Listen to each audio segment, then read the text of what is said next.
Welcome, this is Minutes by Minute. I'm Elgin Nichols. And I'm Dave Kenny. And this is when we get together and we talk about what the village councils, committees, people that are elected to office and how they add legislation to those things that make your life either happy or miserable. And these are the people that you elected, or the commissions and people that they've appointed, and the decisions they make directly affect you. Yes, they do. And maybe not you, you're from Brandon. That's true. God's Doesn't affect country. you. Yeah. But I hear your taxes are going up over there in Brandon. It's always been a taxing situation over there. Okay. Well, the neat thing is, of course, at the village, no new taxes, folks. It's good. It's going to remain at 10.62. That's true. Although I hear the same is not the same for the school system.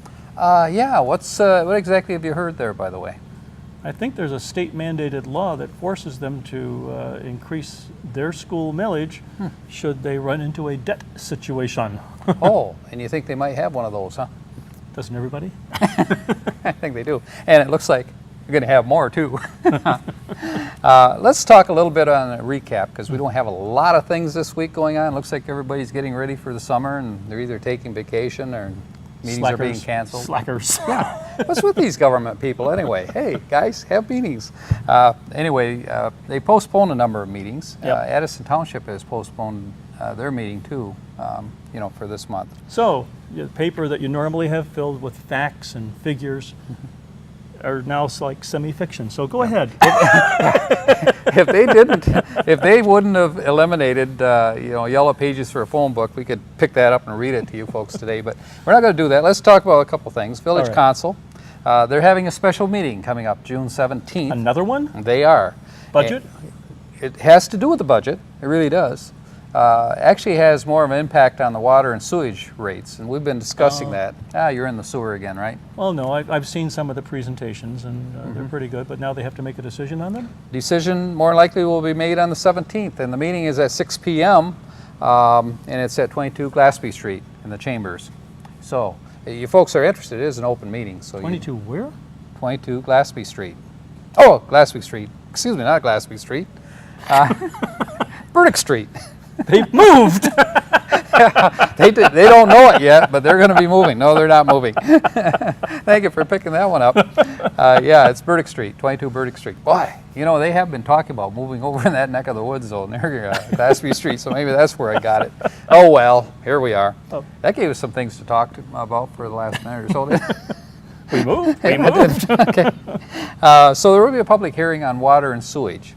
And the way it looks right now, overall, there's going to be roughly about a 16% increase in the expense to the average homeowner. But I understand that the restructuring actually makes it more equitable for everybody. It does.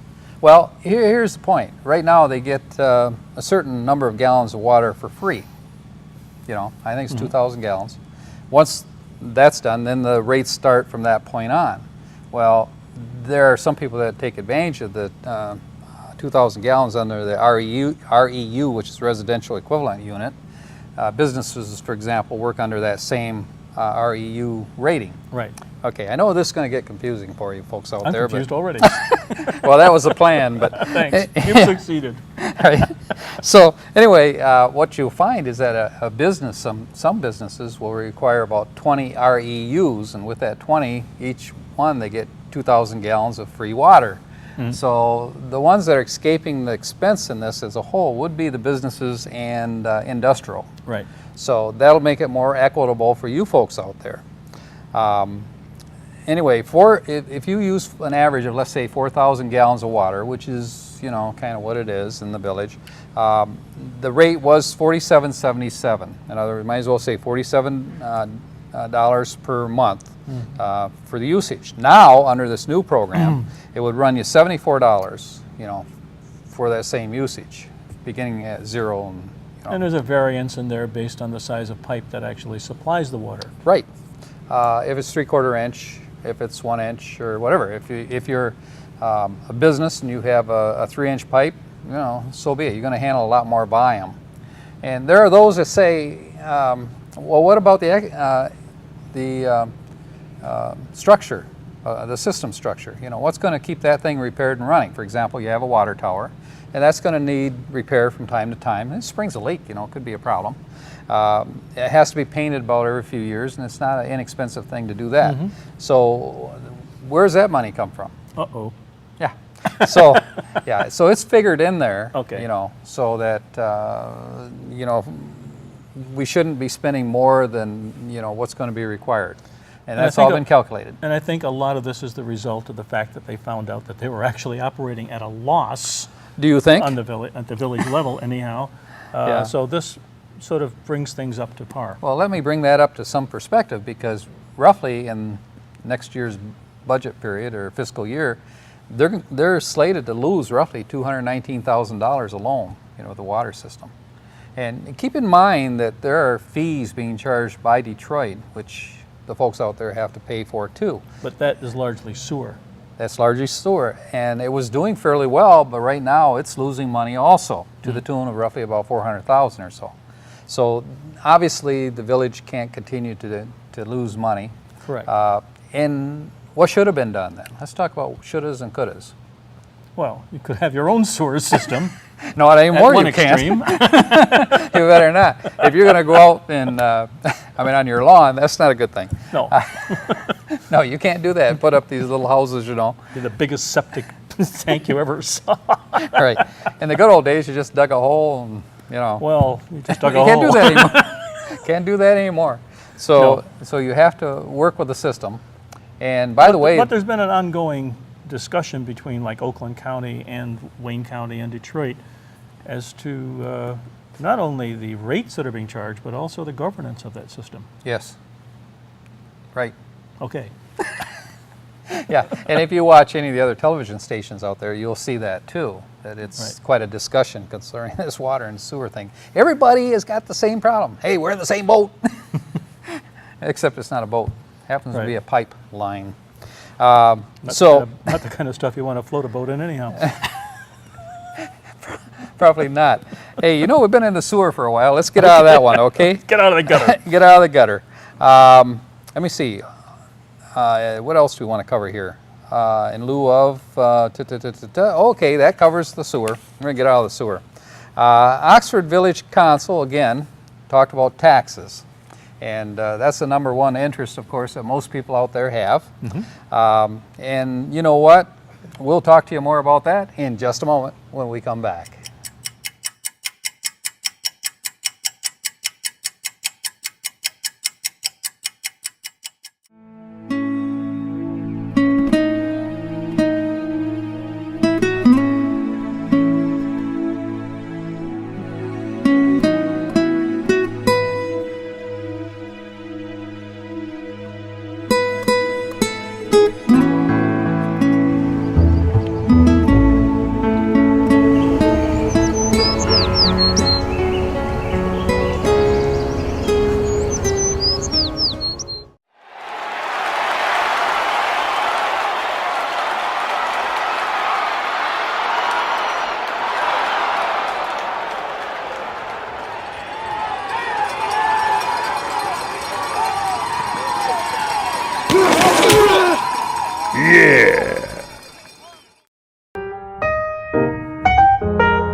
You're watching OCTV, Oxford Community Television, serving Oxford, Addison Township, and the village of Leonard.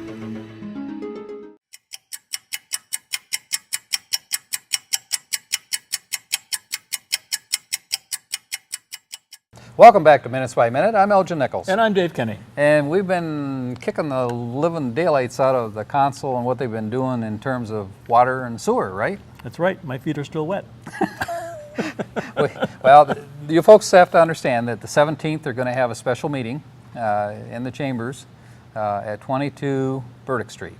I got it right this Burdick time Street. tonight. Oh. Okay. Other issues, of course, that have come up is that of taxes. You know, there's infrastructure that needs to be repaired. If you haven't noticed, you know, like the roads on Burdick Street, among others, that are pothole delight. out there, and your cars just love it, and mechanics love it better. But I understand on June 11th, things are going to start happening. June 11th, like what? They're going to close that pothole road down. What are they going to do? Repair it How? with a contractor. Contractors. Tours Yeah, it's going to take more than one. Well- They have to take care of water situation too, you know, and a sidewalk and a sidewalk and a curb. and a curb, and they got to have And a they're going to place. shave that hill a little bit. They could shave the hill. Yeah, I think they're going to do that. So, anyway, until then, what's going to happen? That road is going to be completely closed. It will be completely closed, except in the case, obviously on both sides of that road there are cemeteries. So in the case of a funeral having to get into the cemetery, they'll make an exception for that. Everyone else better find another way. It's pretty good when those people that have to go to the cemetery, they got the right of way. You don't. So we'll get them in, but they don't come out. So, right? So Oh, actually, they all come in and they come out one less. yes. Okay. Anyway, that being said, let's get off Burdick Street. But there's other streets in town, different subdivisions that also need street repair. So they're looking at being able to repair those things, and how are they going to do it? Raise taxes. I thought they used asphalt. They can do it better, but if they raise taxes first, and then once they have the money, which by the way is your money, then they will be able to hire these contractors. You mean to say that the township or the village doesn't have a maintenance fund that should take care of this over time? They do. And They have a budget for that. And they blew it? No, they're in good shape. It's good. Then they don't have to raise taxes. Yeah, Don Brantley and that group, they've done a great job. They're within their budget, and any way that he can save money, Don's a good guy. He'll do it. Okay. So it's working out. And for you folks out there who are concerned about taxes, because I've scared you to death, it's not going to be. Village of Oxford is not going to raise taxes. You're going to have You got everyone excited. I know. You raise taxes, not going to, although that little subject did come up, but it got quickly stopped. And so that issue is long gone. The train is left. And your tax is going to be the same as it has been for the last 3 years or so, which is 10.62. Now, out of that 10.62, 2.5 of that is paid for central dispatch, that you have your own central dispatch center there. What do you know about that one? I know it's a thorn in your side. Well, only because it's money. To the tune, in the budget, it has about $305,000 allocated, for central dispatch for the village. Just so you folks know, Oxford, or Oakland County, has a dispatch center too, which villages have been going to and townships have been going to for a whole lot less money than what we're paying here.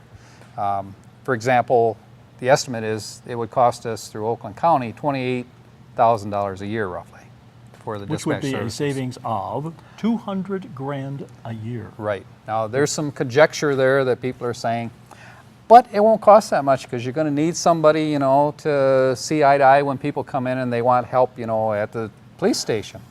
Well, I think that can be worked out, has been proven by Lake Orion. Lake Orion did go to our dispatch system for the cost of $20,000 a year, which is a really good buy. That wasn't a fire sale, but it was some kind of a sale. We need better negotiators. But it was great for them. And if I were Lake Orion, I would be doing a little Snoopy dance all over the place. But, They are. Yeah, they are. Yeah. But that being said, there are some monies that can be used for infrastructure that if people are appropriate, and I say that it should go to the vote of the people, is my personal opinion. The others have other opinions, and they're welcome to them. But with the vote of the people, if they decide to keep the local dispatch, so be it. If they want to spend that money to do that. It means we have to get money from other places, and then Which is not to say that those functions that you're talking about, that face-to-face stuff, couldn't be handled by a Oakland County substation. right. And the thing is, they have a phone box, in Lake Orion, And I checked with them, and it works quite well for them. It's not a problem. And plus, they have officers that are coming in and out, all the time. They have their police force there. They didn't eliminate that, nor would I see any reason to do that for or Oxford either, because when you compare the cost of expense for police force, we're getting a great value, and I mean, our officers are trained, I mean, exceptionally well. Right. They do a great job.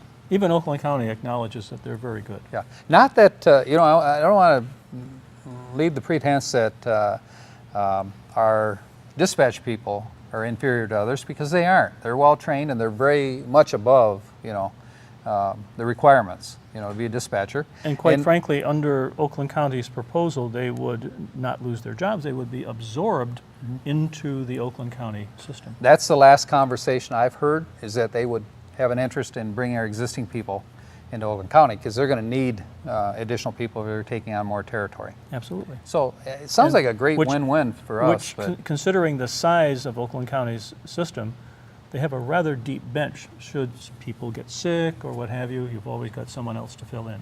Yes. But speaking of that too, the police officers, they've got a reserve force of officers. Right. That if you go to the parades that we have here, which are great parades, by the way, one of them I'll mention in a few moments here, which we know is coming soon. It has to do with Lone Ranger. But anyway, I gave enough hints on that one. But That was a hint? I'm kind of subtle with my hints. But anyway, they have a great force of also backup officers that come in and they work the parades and so forth. And they're well trained. They got a regular program that they have to go through. And uniforms are allocated and so forth, for these particular officers. And the only thing they don't do is shoot desperados. They call for help. I hope not. So you're safe there. Right. With that, let's just leave the folks out there hanging, and we'll be back in just a moment. See you then.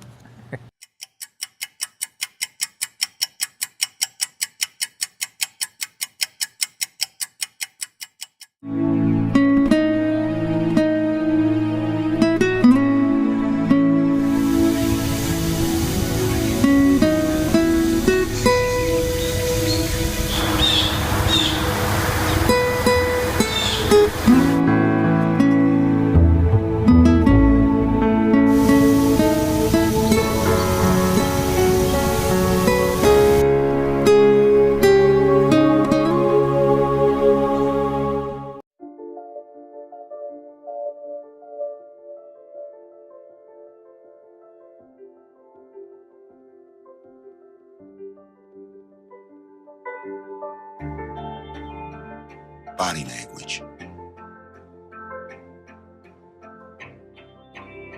Without saying a word, it can tell you so much.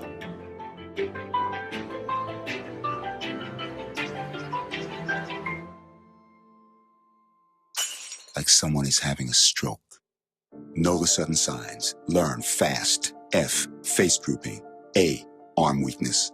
S, speech difficulty. T, time. Time to call 911 immediately. The sooner they get to the hospital, the sooner they'll get treatment. And that can make a remarkable difference in their recovery. Learn the body language, the sudden signs, and spot a stroke fast. Come on out for Friday night fish at the Oxford American Legion Hall. It's delicious. We love the Legion. They have great fish and good family fun. American Legion fish fry. It's awesome.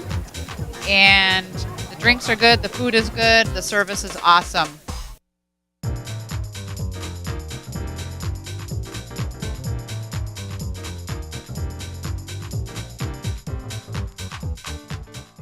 Okay, well, remember last week when you hit Vinny in the head with the shovel?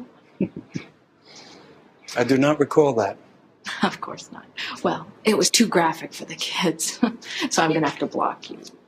You know, I got to make this That's up. really not This is necessary. Vinny's watch.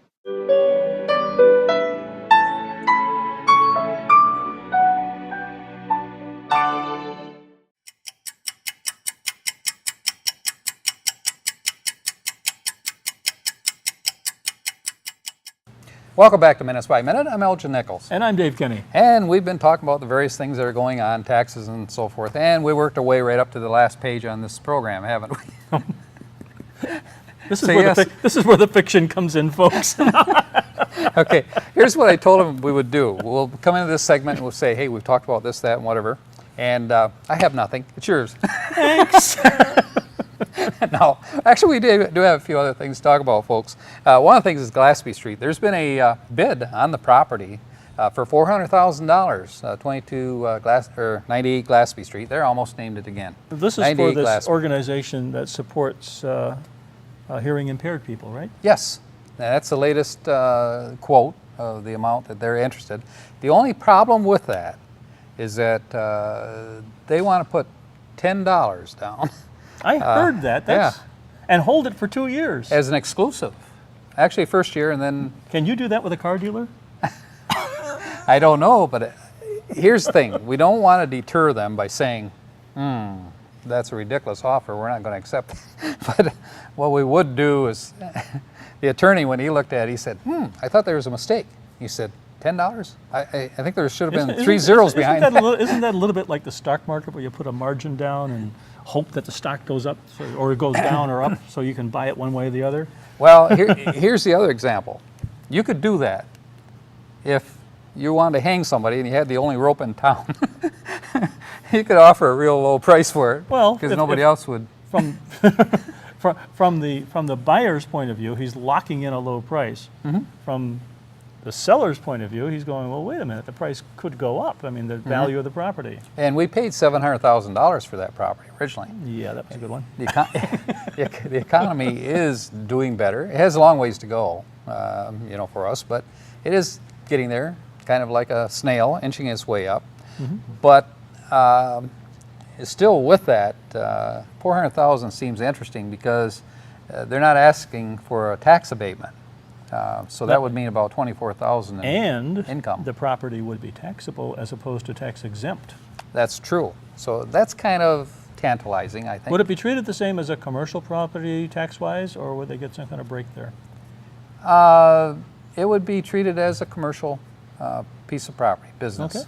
So not as an industrial, because that's No. not what it is, but a commercial piece, yes. Excuse me. That property is not accepted yet. It's still in negotiation. And by the way, there's another bid that's coming in. There's a company out of Florida. Can I ask you a question? Yes. Why did they buy it to start with? Oh, that's a kind of a long story. I'll try to make short from the best I can recollect. And I asked that same question. I'm sure you did. Here's the deal. Originally, there was an industrial company in there that had what do they call it, toxic materials in there. And the water supply, you can throw a rock and hit the water supply for the village. So they were concerned that the water might become contaminated. So they were convinced and scared into the fact. They bought this place while that firm was in business?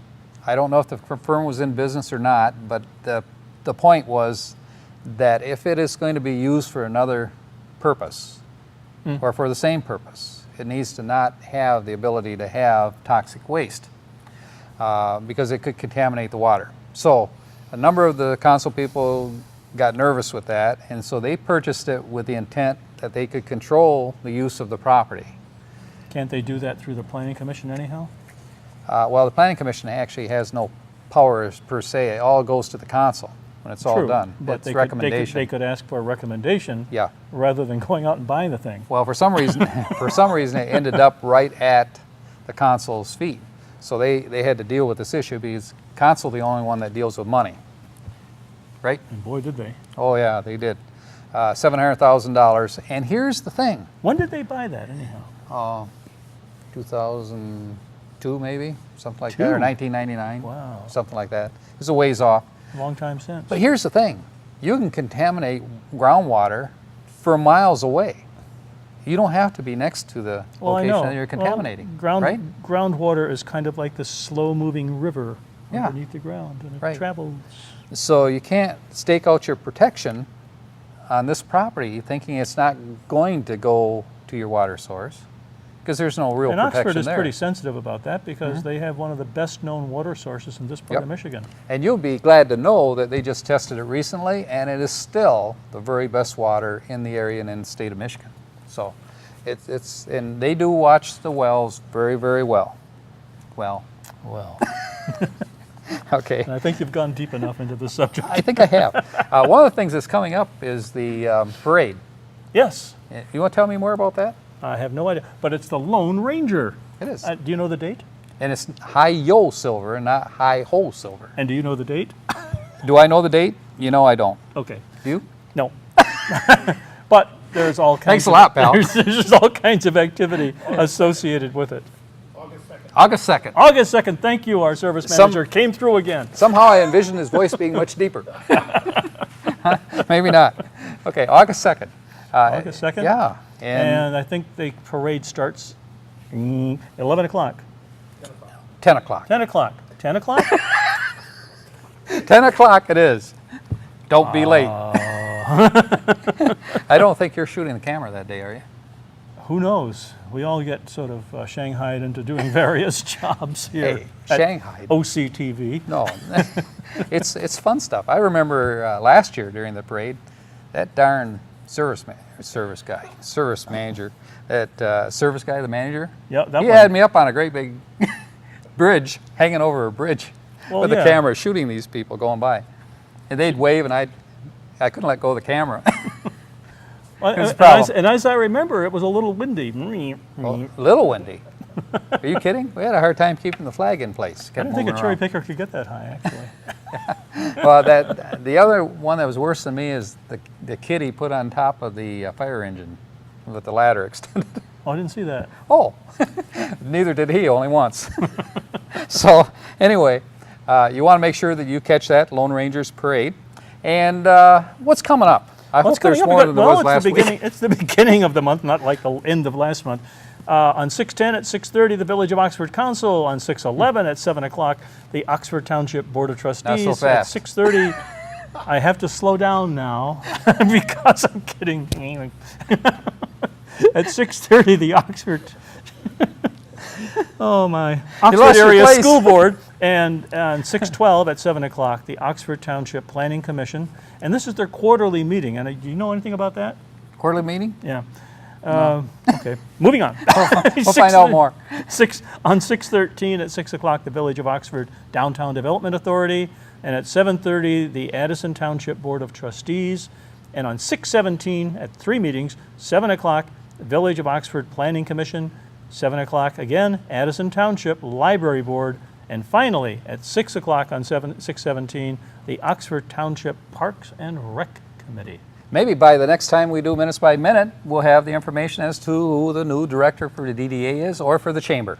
And we'll be able to tell you a lot more about Celebrate Oxford, or that is out the, what is it, Seymour Lake Seymour Lake Seymour Lake Celebration. Fireworks, carnivals. This is Minutes by Minute. I'm Elgin Nichols. And I'm Dave Kennedy. We'll catch you next time. He's choking over there.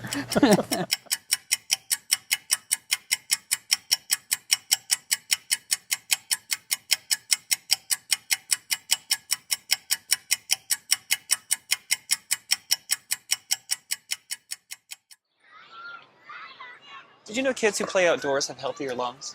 Totally. I did. Did you know that boys that play with dolls make better husbands? My son has lots of dolls. But did you know terracloth diapers breathe better? I did. It's totally true. Oh, yeah, yeah. Did you know that strollers have the right of way on the sidewalk? Yes. Yep, I did. Did you guys Did you know that kids who eat breakfast have higher GPAs? Yeah, I know. Yeah. That's actually what I was going to say. Did you know babies should never touch silver? It's really bad for them. I knew that. Did you guys know that statistically friendly kids have more friends? Mm-hmm. Yeah. That's obvious. Did you know most people think they're using the right car seat for their kid, but they're not?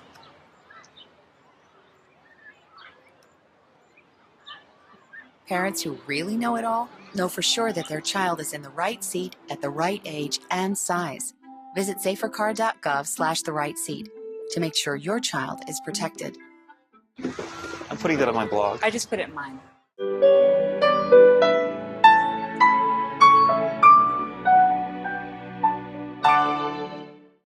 You're watching OCTV, Oxford Community Television, serving Oxford, Addison Township, and the Village of Leonard.